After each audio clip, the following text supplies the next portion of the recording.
Insect. This kind is rootless. Like the mirror save even more money. The insect control secretary in Yulin. I'm still very curious. To sum up, the master really is wholeheartedly cultivating. But another person was also released. Why is that? It must be Han Yun's knowledge. You can always see a trace of the little sister's shadow. By the time he came out of the fifth shop, Han Li had already used his magical treasure, the ancient castle and rare materials, to exchange for more than 100 high-level snacks. However, as soon as he stepped out of the shop, he keenly noticed several unidentified robbers nearby. These people appeared casual in demeanor, but their eyes revealed a strange look. Seeing this, Han Li sneered coldly, immediately changed his plan, walked out boldly, and left Stone City on foot. Most of those robbers used secret techniques, only following Han Li out of the city. But as soon as they left the city, they looked at each other in surprise, showing expressions of shock and disgust. Just moments ago, Han Li was still under the cover of spiritual awareness. But now,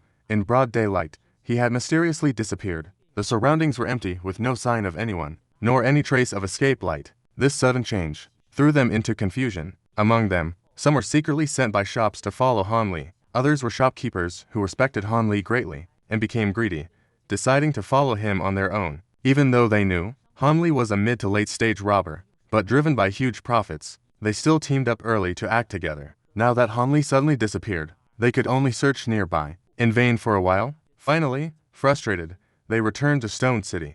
But not long after they left, the sky above Han Li's disappearance spot suddenly flashed with clear light. A blurry figure slowly appeared. After the spiritual light faded, the true face revealed was Han Li. He looked toward the direction of Stone City. A slightly mocking smile curled at his lips. If it weren't for other plans, and not wanting to alert the city by raising suspicion, those followers would have no chance of survival. They failed to see through his concealment technique. It was just luck on their part. They failed to see through their secret technique. It was just luck. Han Li scanned the surroundings from high above. After choosing a direction, he transformed into a streak of light and quickly left. A moment later, the clear light landed on the mountain between the small hills surrounding the small town, Shaoli. Here, birds sing and flowers bloom. The environment is exceptionally quiet and serene. Thick mountain mist still lingered all around. Han Li glanced around, slightly nodded in satisfaction, then raised his hand and sent out a colorful chess formation. Dozens of beams of light shot out from the town, sinking into the surrounding ground. Immediately, white mist surged from the ground, merging with the water mist of Shaoli Garden, completely engulfing his figure. After Du Zhuhao concealed the formation, Han Li, within the mist, gently tapped the retail bullet at his waist. A buzzing sound was heard. Thousands upon thousands of golden servant insects swarmed out like a tide, gathering into a golden cloud in the air. Hovering in front of him, sitting cross-legged, chanting softly, a green spiritual light radiated from his body, with a loud boom, instantly transforming into numerous small golden flowers, flying off in all directions. Almost at the same time, Han Ling suddenly opened his eyes. The divine light in his eyes was first exceptionally bright, then strangely dimmed. This was the divine stone lead transformation technique he had used before in the Demon Fall Valley. This technique was comprehended through the Great Eye Corner. It could split most of the divine stone into thousands of tiny divine thoughts, temporarily attaching to each servant insect, like having thousands of extra ears and eyes. This divine stone lead transformation technique and the previous divine thought skin spirit object technique seem quite similar,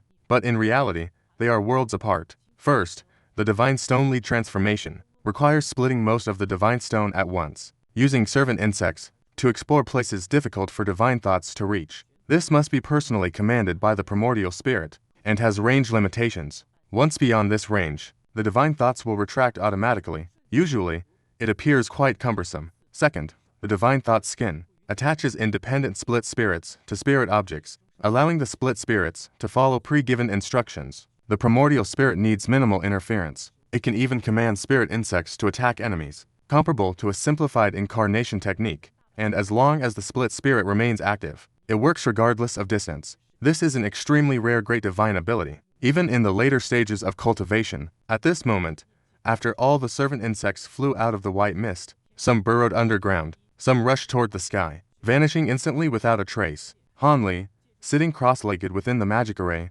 closed her eyes again, her expression cold and solemn. Time slowly passed. The sun gradually set below the sea horizon. The entire Biling Island was engulfed in darkness. Sharp moonlight poured into the stone city. The stones lit up one after another, illuminating the city as bright as daylight, creating a stark contrast with the pitch black outside. The sea breeze howled past, as if countless demons were lurking in the outer star sea. The night was far more dangerous than the day. Many beasts roamed here. Among them, quite a few were skilled in concealment techniques, often launching surprise attacks from the shadows. Ordinary cultivators couldn't maintain constant vigilance with their spiritual senses. Each year, the number of cultivators lost this way exceeded those who perished hunting beasts by several layers of magnitude. Therefore, except for the market or the powerful high-level cultivators, at nightfall, all cultivators on the island would heighten their guard, activating all protective barriers around gathering spots. Everyone would retreat inside the barriers, afraid to go out. At this time, the Bagan Stone Tower in the Stone City shone brightly.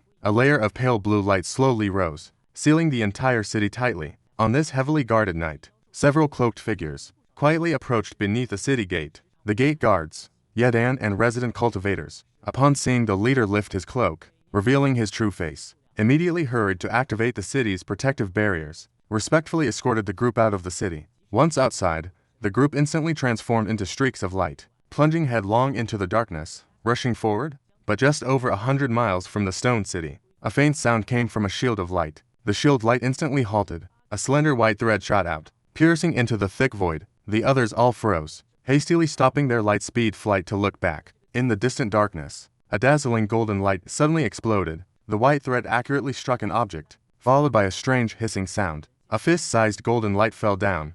"What is that thing?" one of them asked in surprise. The attacking cultivator retracted the white thread. It instantly transformed into a snow-white fine needle, falling into his hand. His expression grave. He said in a deep voice, unsure if it was wild or a tame spiritual insect. "That hadn't been pierced by my white Aizen. It's actually quite tough. You to go retrieve its corpse. You go retrieve his body." The two cultivators behind immediately responded, and flew toward the direction where the golden light fell. But after a short while, they returned looking frustrated, saying to the Seven Blades sect leader, "That forest insect doesn't seem to be dead. We didn't find its corpse." "Nonsense. My Asian wouldn't fail to kill a spirit insect." That cultivator with the cloak clearly looked somewhat annoyed. "Brother Bai might really be fine. I also didn't detect any trace of him." Another cultivator wearing a cloak spoke with a serious expression. That cultivator was startled inside, hastily released a spirit stone to carefully investigate. After a moment, his face turned very unpleasant. It turned out that area truly had no trace of the golden forest insect. He quickly sent a few words.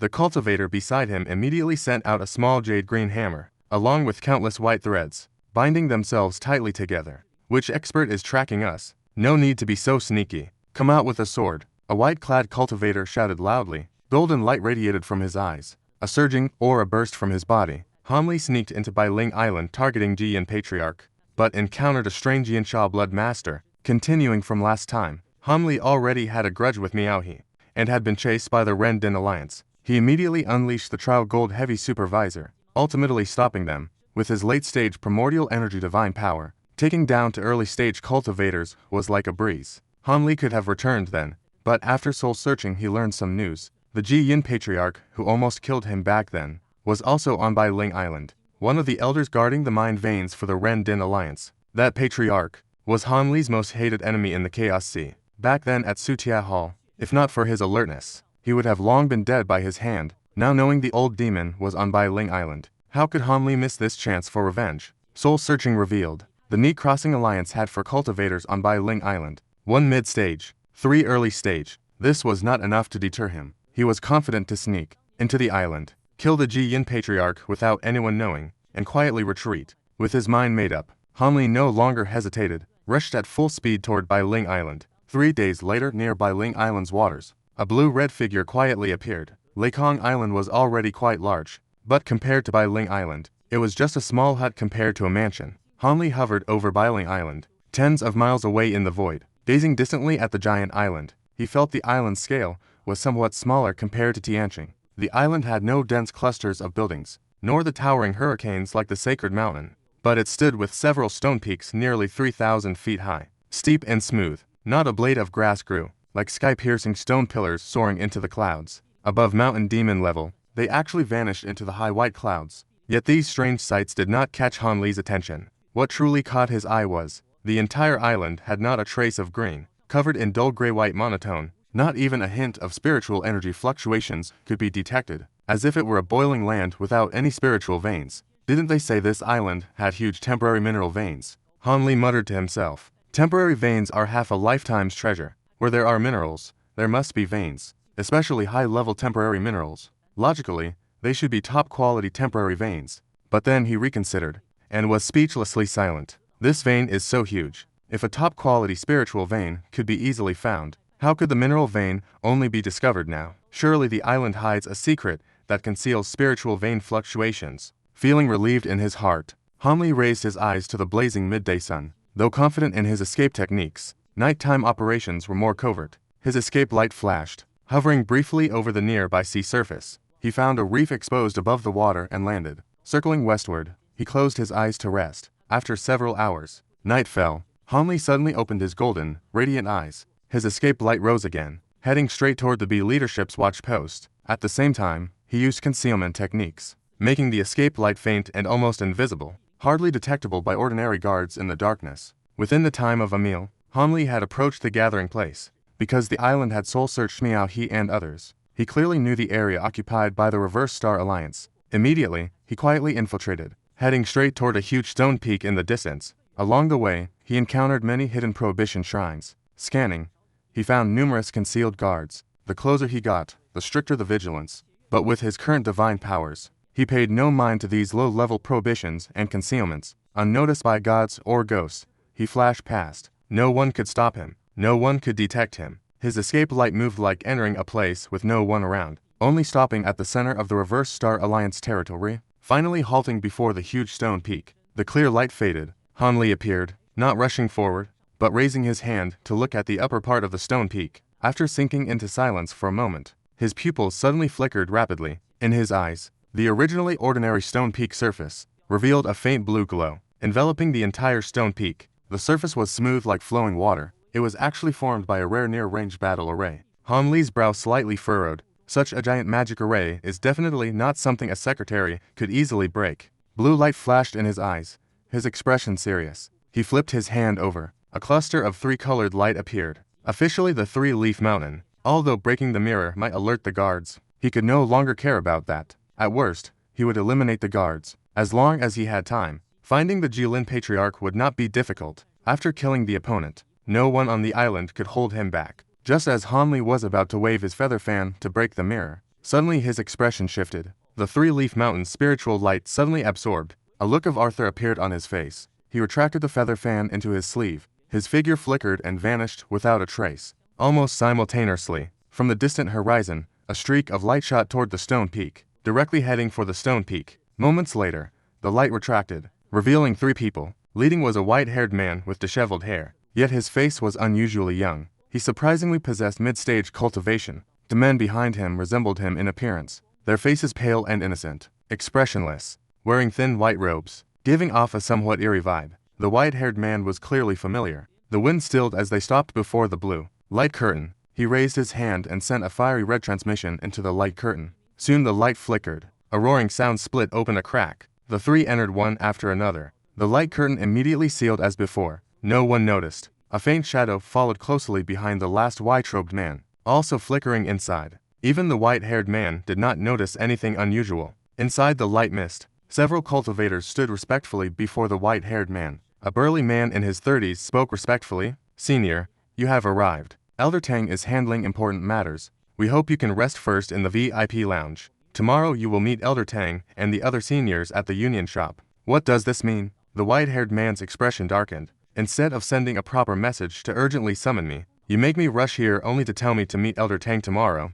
Is this a joke?" "Absolutely not. Elder Tang truly has no time to spare. Elder Tang truly has no time to spare. It's definitely not neglecting the senior." The burly man's face turned pale, and he hurriedly explained. "Forget it. I, Mingyu, will ally with him on this matter." The white-haired man snorted coldly. The scene shifted. How many fellow cultivators have arrived on the island now? Tomorrow is the final time for the message appointment. Right. Except for Senior Lei Kong Dao Temple He and Senior Huang from Tianwang Island. The other seniors have all arrived. The burly man sighed in relief. Answered truthfully, "That guy Miao He has been timid as a mouse since his body was destroyed." Ding Shai and Huang Kun came together. The timing is not surprising. The white-haired man showed disdain on his face. The burly man dared not respond. He could only pretend to be deaf and mute. Just as the white-haired man was about to give orders, a white-robed person behind him flashed blood-red eyes. His body twisted like a ghost. His upper body stretched like a python. The elder suddenly lunged at a nearby person. The unsuspecting resident cultivator bit down on his neck with fangs, sucked in blood greedily. The nearby cultivator was so frightened, he kept retreating, hastily raised his protective talisman. What's the rush? The white-haired man glared at them. This is just my demon cultivator. It's time for the blood-sucking stone. The guards were startled, quickly put away their talismans. The white-haired man's expression softened slightly. He patted his storage pouch. A bloody, thumb-sized pill shot out, aimed at another white-robed person. The other suddenly opened his mouth and swallowed it, continued to exert his strength without moving. Meanwhile, the blood-sucking white-robed person kept sucking wildly. The originally 7-foot-tall muscular cultivator shrunk rapidly amid cracking bones. Skin dried up like old tree bark. The white-haired man watched coldly, until the other shriveled into a half-toothed form, then quickly formed a blood-colored spell, struck the demon cultivator. The demon cultivator trembled, reluctantly released his fangs. His body returned to normal. The white-haired man cast another spell, hit the cultivator. A ball of blood flame wrapped him, instantly turned to nothing. Not even a trace of soul remained. Take me to the VIP chamber, he calmly ordered the burly man, as if nothing had happened just now. Please follow me, senior. The burly man's face twitched several times, hastily smiled and led the way with a teleportation light, taking the white-haired man into demon cultivators. Flew toward the Stone Peak Pavilion, vanished into the high clouds in an instant. The other pillar guards finally relaxed, showing lingering fear on their faces, and over 100 feet above their heads, a hidden figure took in everything at a glance. Officially infiltrating the Stillhen LD, he crossed his arms, murmuring softly, barely audible, dark and blood-soaked. Unexpectedly, there are actually people in the human world who commemorate this kind of sorcerer, not afraid of the dark blood invading their body, ultimately paying with their life. Dark blood sorcerer is a type of sorcerer recorded in the old Sorcerer Alchemy Manual Han LD once obtained. Although it lacks a complete refining method, the manual mentions this technique is extremely powerful, but the refining process is extremely cruel. It requires corpses that share the same bloodline as oneself to suppress the sorcerer's backlash by harnessing bloodline power. The soul of the corpse's owner will be permanently trapped within the body, unable to reincarnate. Although many cultivators don't value family ties, such a cold-blooded violation of the heavenly river is rarely done by anyone. What's even stranger is, even if some ruthless individuals dare to refine it, their end is always tragic beyond measure. No one ever enjoys lasting support. Over time, even though wise cultivators envy the power of the blood fanatic, few dare to attempt it. Nowadays, cultivators who know the refining method are even fewer. Even the 5 disciples of the former old demon master, the great cultivators of the United Demons, are not clear on the specific countermeasures. Han LD immediately recognized the 2 white-haired cultivators as dark blood sorcerers, surprised beyond concealment. But regardless of the origin of these white-haired cultivators, their methods are ruthless. As long as they don't interfere with him, he couldn't be bothered to care. After hovering in the air for a moment, Han LD's figure flickered. He flew swiftly to the upper half of the stone peak. Previously, soul searching only revealed that Ji Ying lived on the stone peak, but the exact residence still needed to be found.